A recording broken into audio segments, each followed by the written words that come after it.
Imagine your grandmother's monthly electric bill, right? Imagine it suddenly doubling. And not because she's using more heat or leaving the lights on, but because, well, because a trillion-dollar tech company built a server farm 500 miles away just to teach a chatbot how to write a better sonnet. Right. It sounds crazy, but it's a very real possibility. Yeah, or imagine a legal reality where you, just as a private citizen, could literally unionize your own internet history, like getting together to demand royalty checks from those exact same tech giants. Which is, I mean, that's a massive shift in how we think about data. Huge. And today, we actually have our hands on a freshly released federal blueprint that proposes doing exactly that.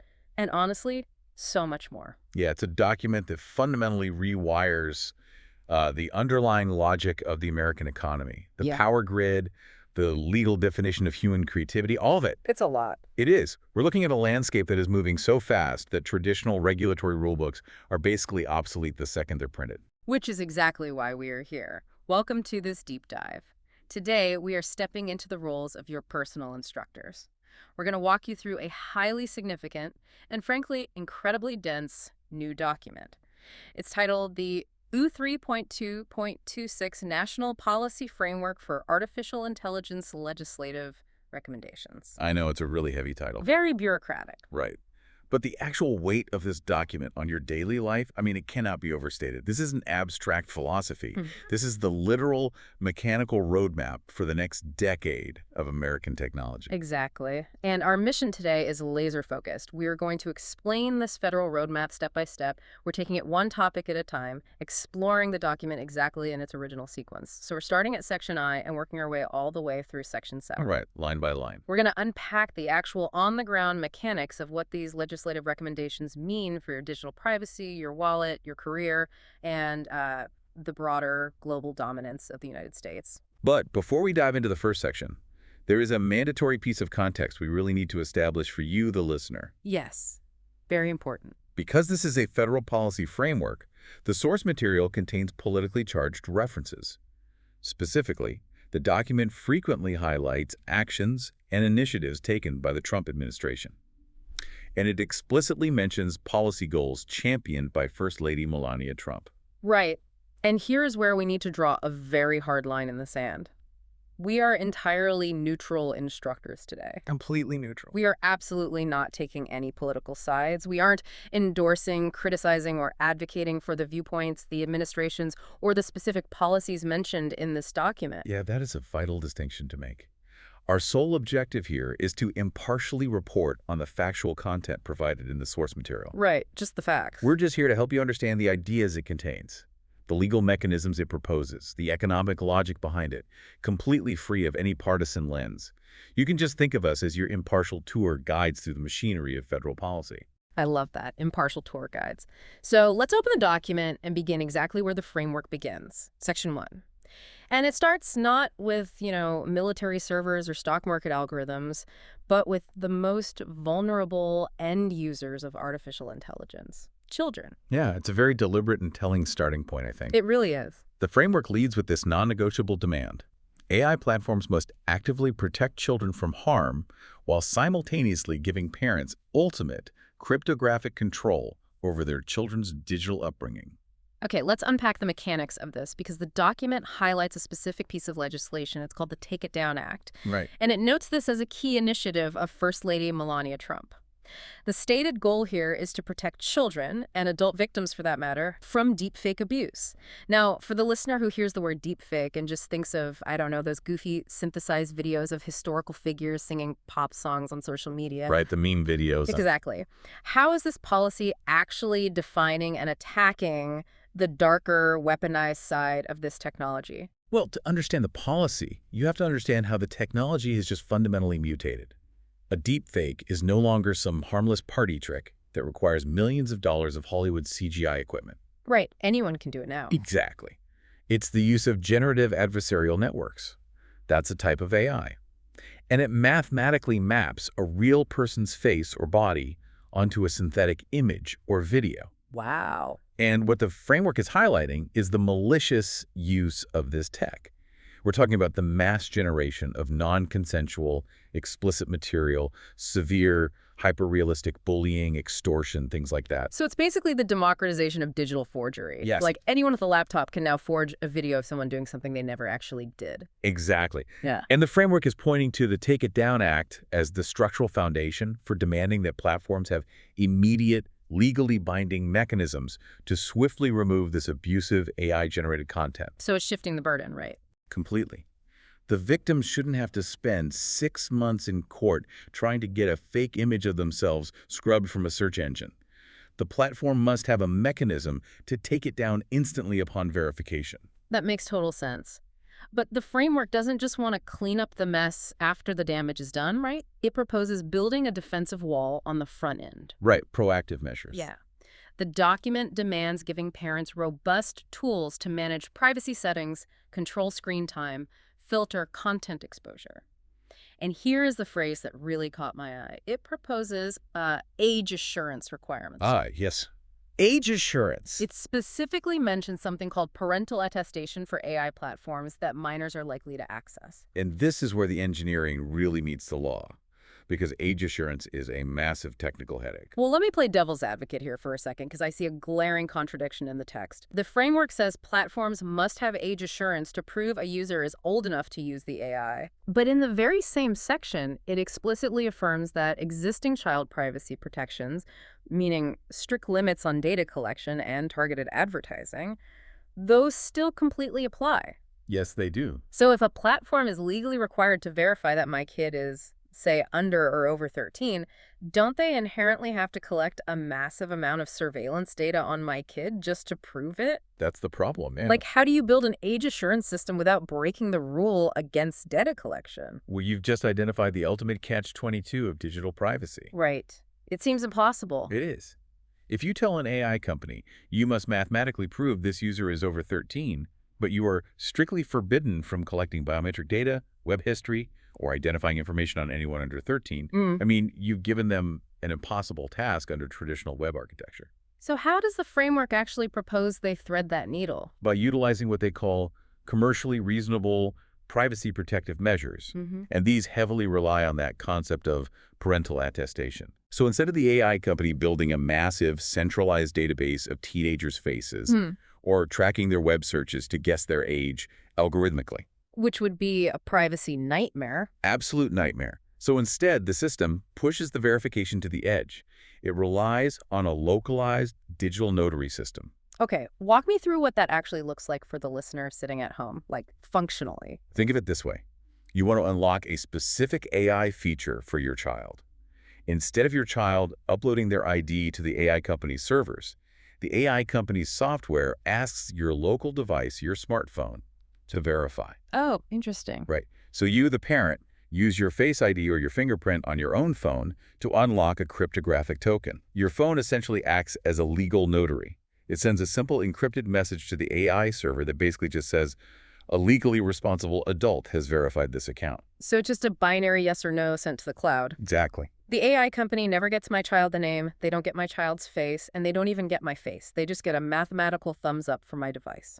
Precisely. The verification happens on the edge on your device, and the token is destroyed or anonymized. The framework is trying to mandate this kind of decentralized architecture so that we don't accidentally create, the largest child surveillance network in human history just to keep kids off of certain chatbots. Wow. Okay. That makes a lot of sense mechanically. But the framework also issues a very stern warning to Congress regarding how they write these laws. It does. Very stern. It explicitly warns Congress against setting ambiguous standards about permissible content. Yeah. And it warns against creating open-ended liability that could cause excessive litigation.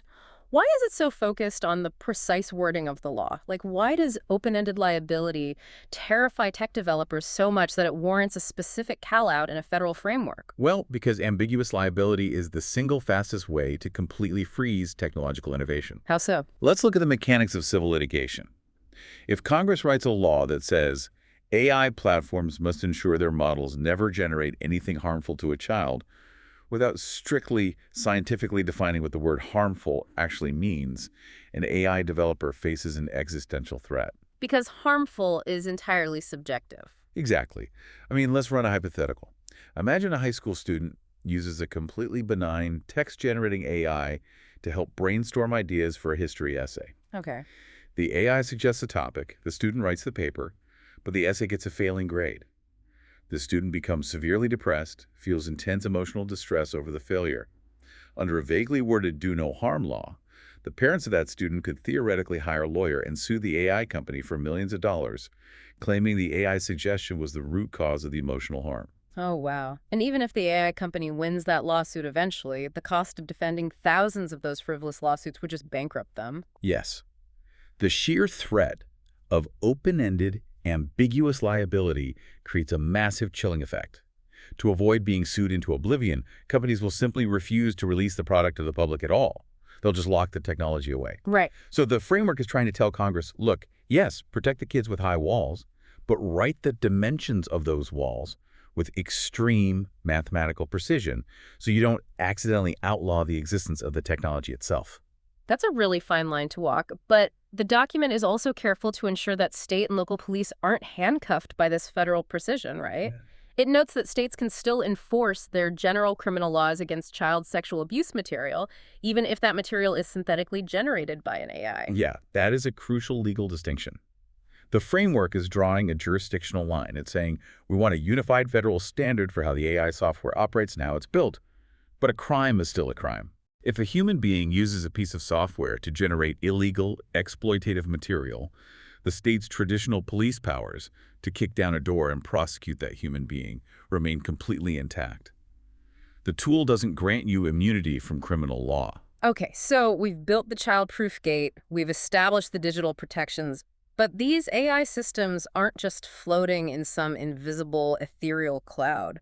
They are aggressively physical. Extremely physical. They require a staggering amount of steel, concrete, water, and electricity here on Earth.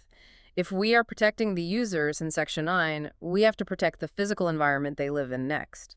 And that leads us directly to Section 2, safeguarding and strengthening American communities. Yeah, this section represents a hard pivot from digital software to the very heavy, very physical hardware of the AI revolution. We're stepping out of the code and into the realm of economic growth, national energy dominance, and the literal physical footprint of these massive technologies. And the most immediate physical footprint for you, the listener, is your monthly power bill. Yes, it is. The document introduces a concept called the Ratepayer Protection Pledge.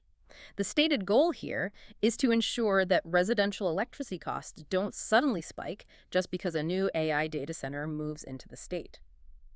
Now, before we get to the solution, let's lay out the problem. Why on earth would my grandmother's electric bill go up just because a tech company built a server farm 3 towns over?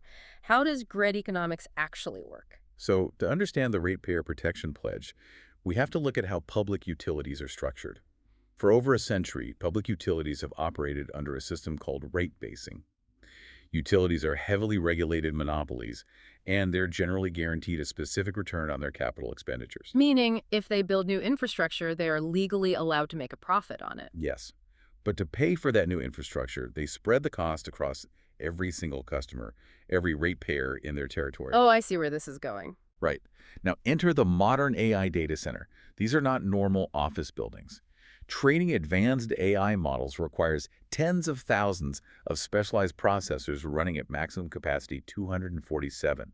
And more importantly, keeping those processors from melting requires a staggering amount of industrial cooling. So they are pulling massive, continuous baseload power. We aren't talking about megawatts anymore. We are talking about gigawatts of power. Exactly. Gigawatts. If a tech giant drops a gigawatt AI data center into a typical suburban or rural power grid, the demand on that local grid skyrockets overnight. The utility company looks at this and says, well, we need to build 2 new electrical substations, upgrade 50 miles of high-voltage transmission lines, and maybe even build a new natural gas peaker plant just to handle this one data center. Wow. And under the traditional rate-basing model, the utility spends $2 billion building that infrastructure, and they pass that cost onto the entire grid. Meaning your grandmother's residential electric bill goes up by $20 a month to subsidize a trillion-dollar tech giant's new server farm. That is wild. And the Ratepayer Protection Pledge is stepping in to say, absolutely not. The public will not socialize the cost of private AI infrastructure. Precisely. The framework demands that residential ratepayers are shielded from these costs. The tech companies must bear the burden of their own power needs. But there's a catch. There usually is. If you just force the tech companies to pay for the grid upgrades, they'll balk. Or they'll just move overseas where power is cheaper and America loses its AI dominance.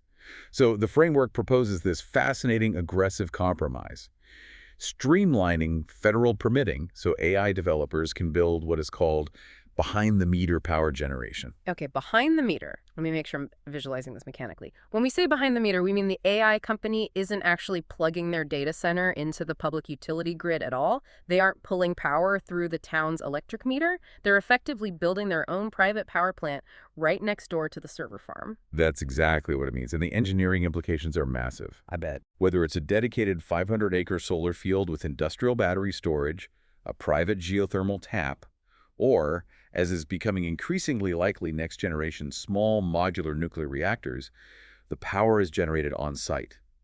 The electrons flow directly from the private reactor into the private data center. It never crosses the public utility meter. That solves the ratepayer problem perfectly. The grandmother's bill doesn't go up because the tech company isn't touching her power grid. They are entirely self-sufficient. Exactly. It achieves energy dominance, it builds new, clean infrastructure, and it protects the public. But there is a massive bottleneck, and this is why it requires federal legislative action. The difficulty lies in the red tape. Ah, of course. In the United States right now, building a new power generation facility, especially a nuclear or geothermal one, it takes years, sometimes a decade of environmental reviews, local zoning hearings, and federal permitting. The interconnection queues are just miles long. Yeah, nothing moves fast. So the framework is explicitly telling Congress, cut that red tape. If these AI companies are willing to spend billions to build their own behind-the-meter power plants, the federal government needs to fast-track the permits and let them do it at warp speed. It's a very pragmatic trade-off. We won't let you socialize your costs and raise our electric bills, but in exchange, we'll bulldoze the bureaucratic hurdles and let you build your own power plants. Right. But Section 2 isn't just about electricity. It also touches on the dark side of this technology operating in our communities. The document talks about augmenting law enforcement to protect seniors from AI impersonation scams. But then, in the very next breath, it zooms out to the highest levels of global defense. It demands that national security agencies have the technical capacity to understand what it calls frontier AI models. Yeah, this is where the framework bridges local community protection with global geopolitical survival. I hear that term frontier model constantly in the news, and it always sounds a bit dramatic, Right. like something out of a sci-fi western. What exactly makes an AI model a frontier model as opposed to just a really smart chatbot? Well, a frontier model is an AI system that's operating at the absolute bleeding edge of known computational capability. It isn't just a software upgrade that makes a chatbot reply faster. It's a model that is scaled so massively that it begins to exhibit novel, unexpected abilities that even its own creators didn't explicitly program into it. Wait, the creators don't even know what it can do. That is the defining characteristic of the frontier. When you train a model on enough data with enough computing power, emergent properties occur. Emergent properties. Yeah, a model designed to predict text might suddenly demonstrate the ability to engage in high-level strategic planning, or write complex zero-day malware, or solve advanced scientific problems in chemistry or physics. So it's called the frontier because we literally do not know what is beyond it until the moment we cross it. Exactly. And from a national security perspective, a technology with unknown, emerging capabilities is terrifying if you don't understand it. I can't imagine. The framework is asserting a hard reality. Our intelligence agencies, the Department of Defense, the NSA, they cannot afford to be technologically illiterate in the face of this. They cannot be caught off guard by an AI that suddenly knows how to bypass critical infrastructure firewalls. Right. So the policy demands that these agencies partner with the private developers of these frontier models. They must have the internal, highly classified technical capacity to evaluate these systems, poke holes in them, and mitigate any national security concerns before the model is ever released to the public or falls into the hands of a foreign adversary. That is a staggering concept to hold in your head. I mean, on one end of Section 2, we have local cops getting better tools to stop a voice cloning scam targeting a retiree. On the exact same page, we have intelligence agencies embedding with tech giants to analyze bleeding-edge emergent cyber warfare capabilities. A huge spectrum. It really is. But to build those capabilities to reach that frontier, these models have to learn from something. They require fuel. They have to ingest data. And that brings us to what is arguably the most fiercely debated, controversial topic in the entire AI ecosystem right now: That is Section 3. Respecting intellectual property rights and supporting creators. Yeah, if Section 2 was about the physical battle for electricity, Section 3 is about the legal battle for human knowledge. This is where abstract legal theory violently collides with the reality of how AI is actually built. Let's lay out the mechanics of that collision, because AI models don't just magically know things.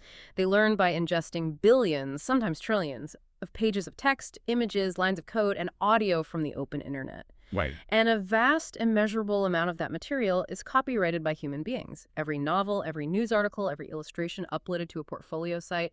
The framework tackles this controversy head-on, and it takes a very specific stance. The administration states its belief that training an AI on copyrighted material is not a copyright violation. Yeah, that is a massive stake in the ground. It is. However, and this is a critical caveat in the text, it acknowledges that fierce opposing arguments exist. And rather than dictating a new law, it explicitly defers to the courts to resolve this. The framework advises Congress not to interfere with the judiciary's ongoing decisions regarding the legal doctrine of fair use. This is a remarkable, almost restrained position for a federal policy framework to take. It's effectively saying the executive branch has an opinion on this. We think training is legal, but the underlying math and law are so complex and so foundational to the future of the economy that the legislative branch should just step back. Let the federal judges look at the evidence, hear the lawsuits, and do their jobs. Right. Let's dig into the actual mechanics of that fair use debate, because this is where it gets really interesting for me. When I try to understand this, I like to think about the difference between human inspiration and algorithmic cloning. Okay, let's hear it. If a human musician grows up obsessively listening to the Beatles, they learn chord progressions, they internalize song structures, and eventually they write a new song that sounds a little bit like the Beatles. Nobody sues them for that. We call that learning. We call it inspiration. Right. But if a machine mathematically clones a Beatles track and spits out an exact replica, well, that feels entirely different. The framework is essentially saying, let the judges figure out the mathematical boundary between human inspiration and algorithmic theft. But how does a judge even begin to measure that mathematically? Well, by looking at how the AI actually stores the data. The tech companies argue that an AI model does not contain a compressed copy of the internet. When an AI reads a copyrighted book, it doesn't save a PDF of the book to a hard drive. It tokenizes the words. Tokenize. Yeah. It creates a multidimensional mathematical map, a vector space, of how certain words relate to other words. It adjusts billions of neural weights.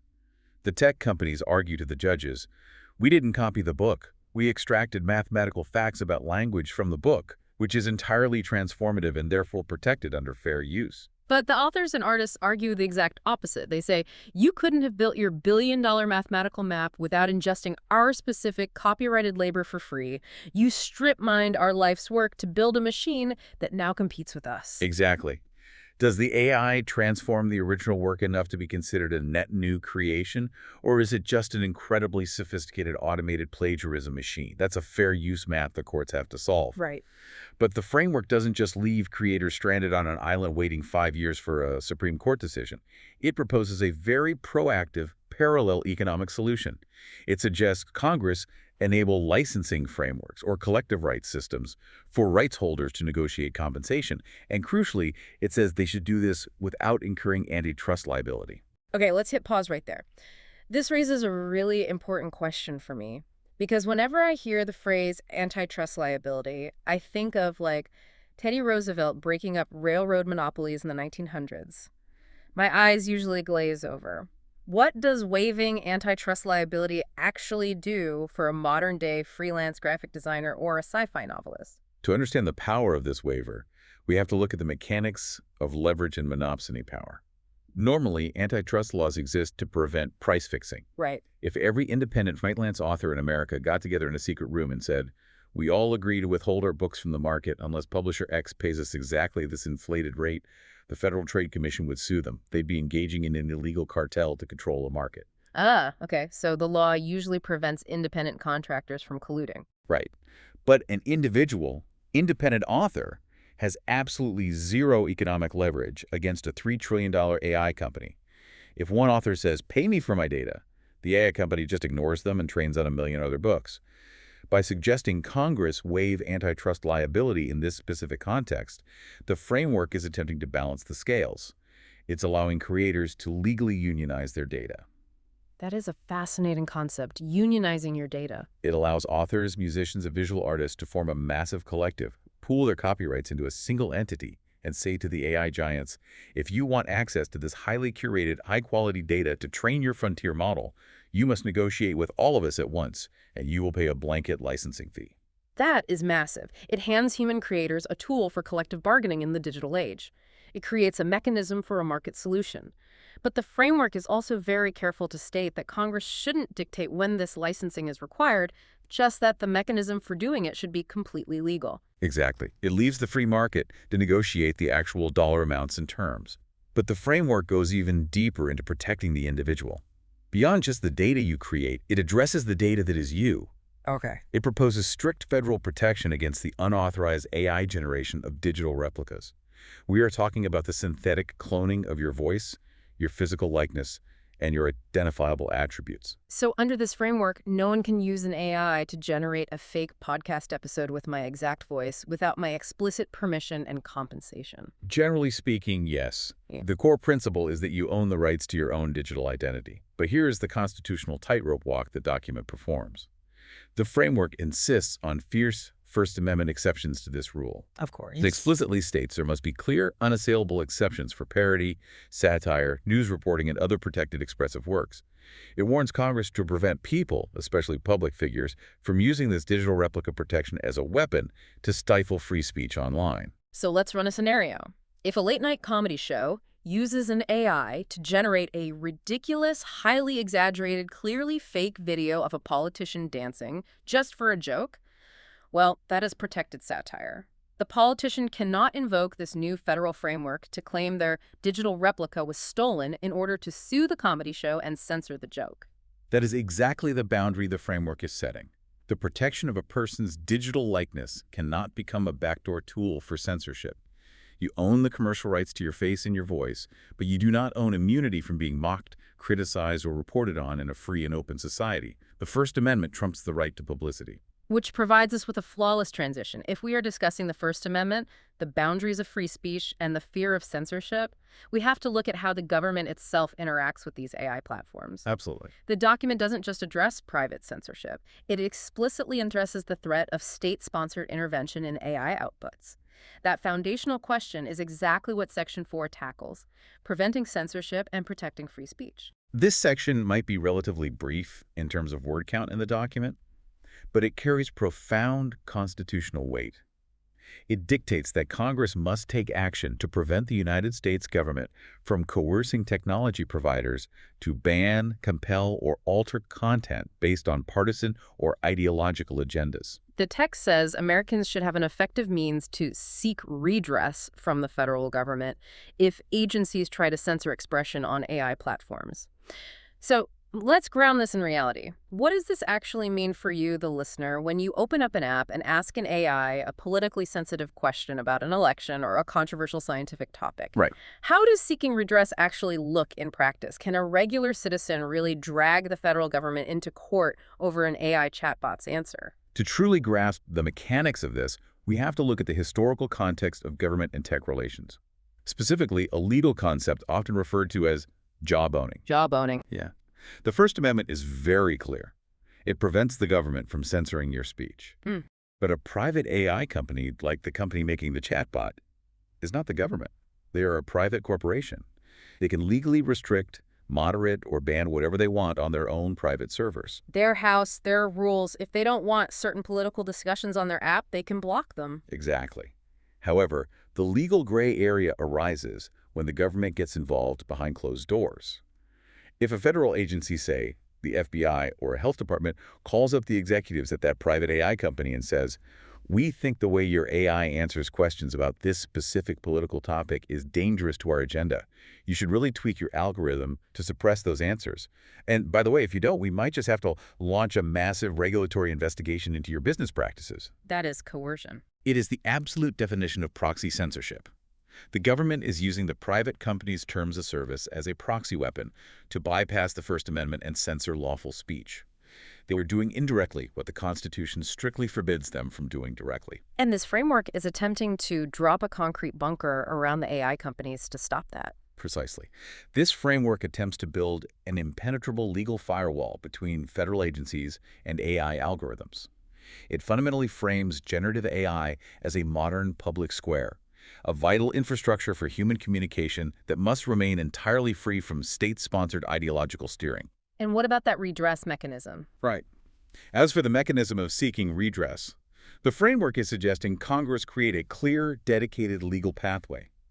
If it is ever discovered through FOIA requests or whistleblowers that a federal agency pressured an AI company to alter its neural weights or hard-code its responses to suppress lawful political expression, a citizen whose speech was affected, or the company itself, would have a streamlined mechanism to take the federal government to court, sue for damages, and hold those specific officials accountable. It's basically telling the federal bureaucracy, keep your hands completely off the algorithm, which naturally makes me wonder if the government is being explicitly told they aren't allowed to steer the content of the AI, how much are they planning to steer the business and development side of AI? That's a great question.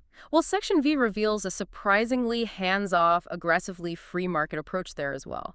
Let's dive into Section V, enabling innovation and ensuring American AI dominance. The title of this section really gives away the entire underlying philosophy of the document: American dominance. The United States views AI as a zero-sum geopolitical race. The framework operates on the belief that the only way to win that race is by removing every possible barrier to domestic innovation and accelerating the deployment of new models. And the first mechanism it proposes to achieve that speed is establishing what it calls regulatory sandboxes. Now, I hear the word sandbox, and my mind instantly goes to a playground with kids and plastic shovels. What exactly is a regulatory sandbox in the context of advanced artificial intelligence? It's actually a brilliant regulatory mechanism that was heavily pioneered by the financial tech or fintech industry over in the UK and the US about a decade ago. A regulatory sandbox is a legally protected, safe testing environment. Well, Let's look at how it works mechanically. Imagine a brilliant group of engineers at a small startup invent a groundbreaking new medical AI that can detect early-stage cancers from MRI scans faster than any human doctor. Under normal, rigid circumstances, that startup might have to spend 5 years and $50 million navigating archaic federal health regulations just to get permission to test if the software actually works in a real hospital. and most startups will go bankrupt before they ever finish the paperwork. Exactly. The bureaucracy kills the innovation in the crib. In a regulatory sandbox, the federal regulators grant that startup a temporary, heavily supervised legal waiver.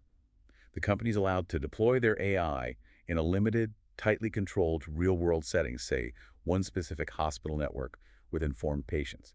And crucially, the regulators sit in the sandbox with them. Oh, that's smart. Yeah, the regulators get to watch closely to see what actual empirical risks emerge from the software, rather than sitting in an office in Washington guessing at hypothetical risks. So it completely unleashes American ingenuity because startups don't need to hire an army of compliance lawyers just to build a working prototype. They get to play in the sandbox, figure out what works, prove that it's safe using real data, and if it passes the test, then it graduates to the wider national market. Yes, it replaces speculative regulation with empirical regulation. And to further fuel that ingenuity, the framework proposes a second massive initiative: providing resources to make federal data sets accessible to industry and academia in what it calls AI-ready formats. AI-ready formats. Yes, this is a quiet revolution. The United States federal government sits on the largest, most valuable mountain of data in human history. We're talking about decades of hyper-accurate weather patterns from NOAA, geological surveys, detailed economic and labor statistics, agricultural yield, epidemiological data. But knowing how the government works, I assume all of that incredibly valuable data is currently buried away in millions of poorly scanned PDF files from 1998, right? You hit the nail on the head. And an advanced AI model cannot easily or accurately train its neural networks on a blurry, scanned PDF with weird formatting. The data is functionally useless to a machine learning model. What the framework is dictating is a massive modernization effort. Clean it up. Exactly. It's saying we need to spend the resources to clean this data up. We need to format it mathematically, build standardized APIs, create clear ontologies, and basically translate the entire history of federal data into a language that machine learning models can instantly ingest. Then, We hand that pristine data over to American researchers, universities, and businesses so they can train smarter, more accurate models. Okay, so we have the sandboxes to test the models. We have the open federal data to train the models. But here is the part of Section V that really caught my eye. The framework explicitly, unambiguously states that Congress should not create a new federal rulemaking body to regulate AI. They are outright rejecting the idea of creating a centralized department of AI. Instead, they want to rely on the existing historical agencies with subject matter expertise and industry-led standards. Now, I have an analogy for this, and I want you to tell me if it tracks. Let's hear it. Imagine if, back when electricity was first being harnessed and commercialized in the late 1800s, the government panicked at how powerful it was. Imagine if they created a single, massive Department of Electricity to oversee absolutely everything that plugged into a wall or used a wire. It would have been a bureaucratic nightmare. Oh, totally. That one single agency wouldn't have understood the nuance of how electricity applied to every single distinct industry. Instead of doing that, we let the Transportation Department handle electric trains and cars, we let the Aviation Administration handle electric planes, and we let local housing departments handle residential wiring codes. This framework seems to be taking the exact same decentralized approach with AI. If we connect this to the bigger picture, your analogy is perfectly spot on. This is a massive defining statement on American technological philosophy. AI is not a distinct single product like a toaster. It is what economists call a general-purpose technology. It is a fundamental layer of infrastructure, much like electricity or the internet itself. By fiercely avoiding a centralized, sluggish, overarching AI agency, the goal is purely to outpace our global competitors. Because a single agency would become a bottleneck for the entire economy. Exactly. If an AI is built to analyze MRI scans and prescribe medication, the FDA should regulate it, because the FDA inherently understands the nuances of patient safety in medicine. If an AI is built to autonomously drive a semi-truck across the country, the Department of Transportation handles it, because they understand highway safety. If it's trading stocks, the SEC handles it. The framework relies on decentralized iteration. It trusts the sector-specific experts to handle the specific applications of the technology. It's an incredibly pragmatic, speed-focused approach. But while we are pushing for this massive, rapid, decentralized innovation and focusing on global geopolitical dominance, we have to pause and talk about the actual human beings living through this rapid shift. We are building the architecture of the future, but what happens to the workers of today? This brings us to Section 6. Educating Americans and developing an AI-ready workforce. This is the section where the policy directly addresses the deep existential anxieties of the everyday citizen. The core message here is that American workers must actively benefit from AI-driven economic growth. They cannot just be left behind to watch it happen around them. And the framework is very specific about how it plans to do this without heavy-handed government mandates. It wants to use non-regulatory methods to incorporate AI training into existing education programs and union apprenticeships. It wants to bolster land-grant institutions to provide technical assistance and launch youth AI programs. But I want to zoom in and zero in on one very specific phrase in the text. The document says Congress should expand federal efforts to study trends in, and I quote, task-level workforce realignment, end quote. Now, I have to push back here as the proxy for the listener. To me, task-level workforce realignment sounds like a very polished, highly sanitized, bureaucratic way of saying massive job losses. How should the listener actually interpret this? Are the algorithms coming for our jobs? It is the most common, visceral, and understandable fear regarding artificial intelligence. But the specific phrasing the authors use, task level, is profoundly important, and it reveals how labor economists are actually viewing this transition. Economists study the critical difference between replacing an entire job and replacing a specific task. Break down the mechanics of that difference in practice. Let's look at the daily life of a certified public accountant. Being an accountant is a job title, but that job is actually made up of dozens of disparate individual tasks throughout the day.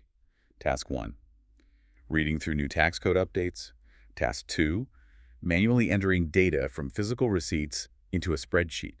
Task 3, categorizing those business expenses. Task 4, sitting down with a client to advise them on a long-term business strategy. Okay, I follow you. Now, modern AI is extraordinarily good at tasks 1, 2, and 3. It can ingest a million receipts, read the tax code, and mathematically categorize the expenses in about 3 seconds with near-perfect accuracy. So the AI completely atomizes the data entry portion of the job. Right, but the AI is currently terrible at task 4, and AI cannot sit down in a room with a nervous, overwhelmed small business owner, look them in the eye, read their emotional state, and give them nuanced, strategic, empathetic advice about whether they should risk taking out a loan to expand to a second location. The framework is pointing out the historical reality of automation. AI might not replace the accountant entirely, but it will absolutely, fundamentally realign the tasks that the accountant spends their day doing. The tedious data entry vanishes into the background, and the high-level interpersonal strategy becomes 90% of the job's value. So the workforce realignment the framework is talking about is really about aggressively teaching people how to adapt to the tasks the AI can't do. It's about teaching a worker how to pilot the AI to do the tedious tasks faster, making the human worker vastly more productive. Exactly. It is about human-machine teaming. And look closely at the specific mechanism the framework suggests for delivering this education to the public: bolstering land-grant institutions. Historically speaking, this is a fascinating choice of words. I was actually going to ask you to clarify that, because land grant institution sounds like something out of an agricultural textbook. What exactly is a land grant institution, and why is it central to an AI policy in 2026? To understand the genius of this, we have to travel back to the 1860s, right in the middle of the American Civil War. The federal government passed the Morrill Act. Under this act, the federal government granted federally controlled land to the states. The states were instructed to sell that land and use the proceeds to establish colleges that focus specifically on practical agriculture, military science, and the mechanic arts. We were talking about schools like MIT, Cornell, Texas A&M, and dozens of state universities. So they were explicitly built to teach practical industrial skills to the working class, rather than just teaching Latin and philosophy to the elite. Precisely. The government realized that to win the Industrial Revolution, they needed a scientifically and mathematically literate agricultural class. They created a system of extension offices where university experts would literally go out into rural farming communities and teach farmers how to use the latest steam-powered tractors or chemical fertilizers. And now, in the 21st century, the framework is saying we need to utilize these exact same deeply rooted institutions to translate the AI revolution for the working class. It's a brilliant historical rhyme. It ensures that rural Americans, factory workers, mechanics, and everyday citizens have access to practical demonstration projects and technical assistance. The goal is to ensure the AI revolution isn't just an elitist phenomenon confined to the boardrooms of Silicon Valley. It must be actively integrated into the American heartland through the very educational institutions that have been doing this exact kind of practical, blue-collar technical education for over 150 years. That brings a really profound human element to this whole document. We've covered an immense amount of ground. We've looked at protecting kids with digital notaries, upgrading the physical power grid without taxing the grandmother, balancing the math of copyright for human creators, defending the public square from government coercion, pacing our global competitors by avoiding a centralized AI agency, and retraining the workforce through historical colleges. It's quite the list. But as your instructors today, we have to point out the giant constitutional elephant in the room. We live in a federal republic. We have 50 individual sovereign states, all with their own governors, their own ambitious state legislators, and their own radically different ideas about how to run things. Section 7 reveals exactly how this national framework plans to handle state government. And if you read the text closely, Section 7 might just be the most legally aggressive, consequential section of the entire document. The title alone sets the stage for a massive constitutional clash, establishing a federal policy framework, preempting cumbersome state AI laws. Preempting is a very strong, very deliberate legal word. In practical terms, it basically means overriding, right? The framework states that Congress should preempt state AI laws that impose undue burdens on developers. It demands one unified national standard, not 50 discordant, conflicting sets of rules. Now, I have another analogy for this to help visualize the problem. Let's hear the mechanics of it. Think back to the building of the Transcontinental Railroad in the 1800s. Imagine if you are laying track to connect New York to California, and every single individual state gets to legally demand a different gauge for the train tracks within their borders. Pennsylvania demands the tracks be 4 feet apart. Ohio demands that they be 5 feet apart. Indiana wants 6 feet. The physical logistics would be impossible. The train would literally have to stop at every single state border, unload all the cargo, and rebuild the entire undercarriage of the train just across the state line. It would destroy interstate commerce. Exactly. You need one standard gauge to cross the country. The framework is arguing that advanced AI development is the digital equivalent of the transcontinental railroad.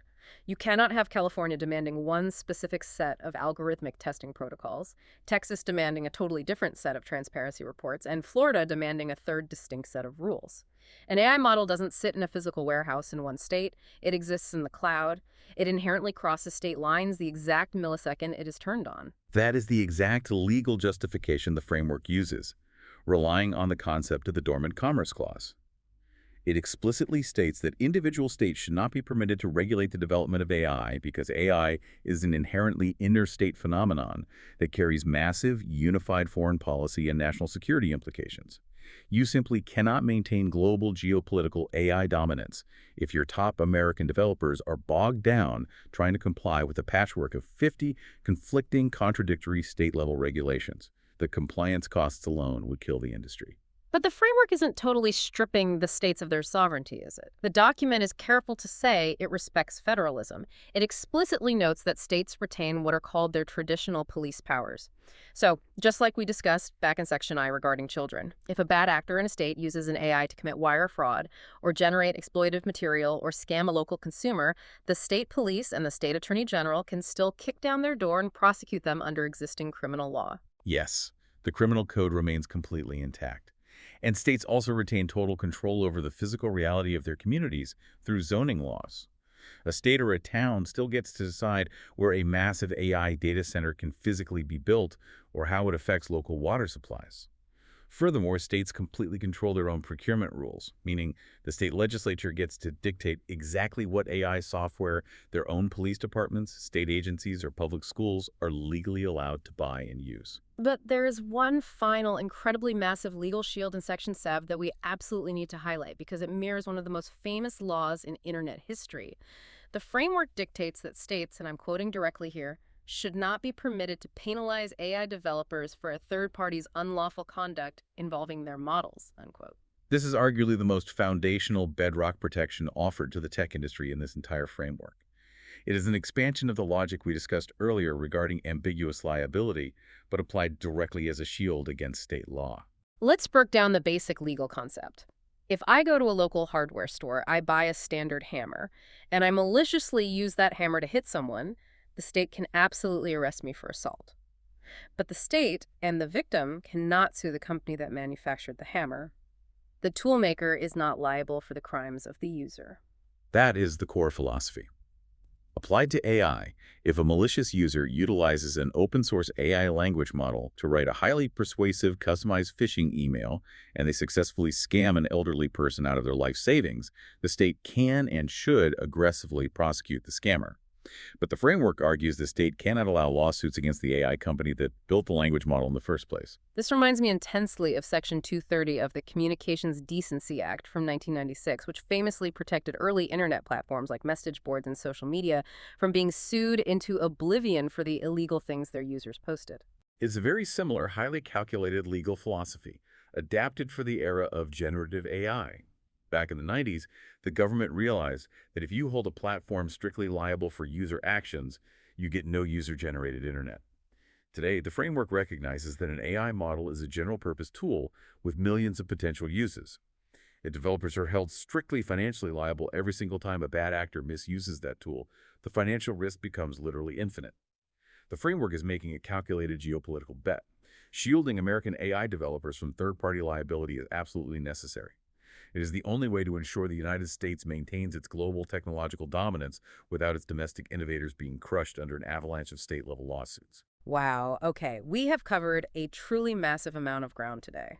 Let's synthesize this journey. We've stepped into our roles as your instructors, and we've walked you through the actual mechanics of all 7 steps of this framework in sequential order, entirely without taking political sides.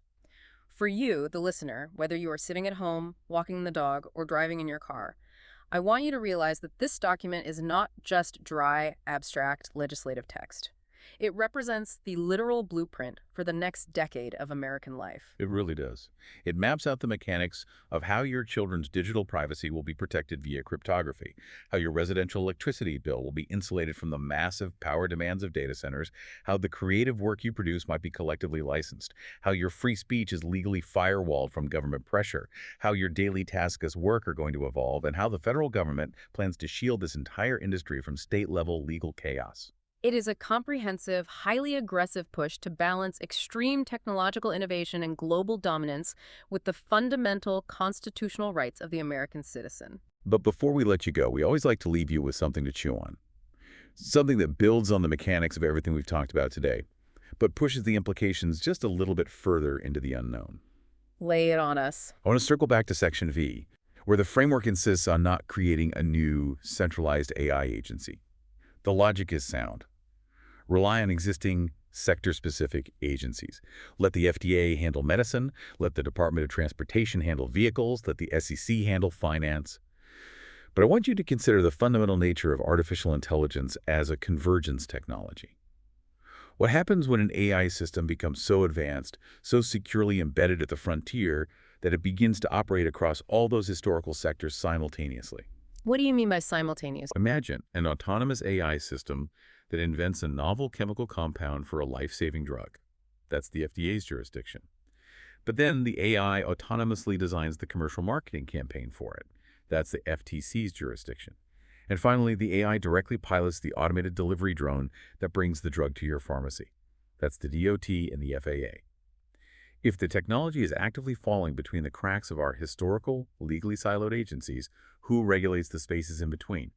It is an administrative puzzle that this framework assumes the existing agencies will figure out through friendly collaboration. But whether bureaucratic agencies can learn to seamlessly collaborate fast enough to catch an intelligence that scales at the speed of light, well, that is something for you to keep a very close eye on as this framework becomes our new reality. That is a fascinating, slightly terrifying thought to leave on. You know, at the very beginning of this deep dive, we talked about how disruptive this technology is, how it rewires the very foundation of our economy.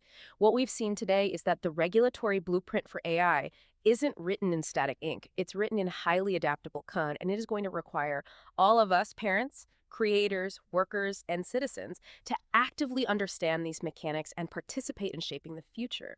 Thank you for joining us as we unpack the National Policy Framework for Artificial Intelligence legislative recommendations. Keep learning, keep asking the hard questions about how things work under the hood, and we will see you on the next deep dive.